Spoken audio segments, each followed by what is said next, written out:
নমস্কার। আমি আপনাদের সামনে এসেছি। অনেকের মনে প্রশ্ন থাকতে পারে যে টনসিল সম্বন্ধে তো ডাক্তারবাবু বললেন, কিন্তু টনসিলের দুটো একটা মেডিসিন হয়তো তাদের শুনতে ইচ্ছা করছে। যদিও আমি প্রথম থেকেই বলে রাখি যে সিমটম সিমিলারিটি নিয়েই আমাদের চিকিৎসা, অর্থাৎ হোমিওপ্যাথি চিকিৎসা সবসময় রোগীর চিকিৎসা, রোগের নয়, লক্ষণ অনুযায়ী চিকিৎসা। তাই অ্যাকিউরেট হবে কিনা মেডিসিনগুলো আমি বলতে পারবো না, কিন্তু দু চারটে মেডিসিন বলছি, হয়তো অনেক ক্ষেত্রে কাজ দেয়।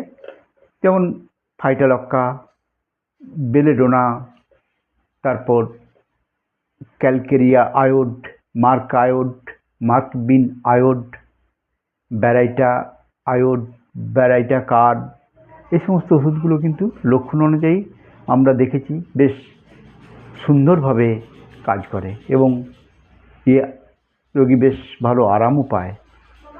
তবে অ্যালোপ্যাথি চিকিৎসার মতে হয়তো অনেকেই অনেক দিন ভুগতে থাকলে বলে ওই দুটোকে বাদ দিয়ে দিন, বারবার চিকিৎসা না করিয়ে এটাকে বাদ দিলেই ভালো হবে। তবে আমার মনে হয় এই টনসিলেরও অনেক প্রয়োজন আছে।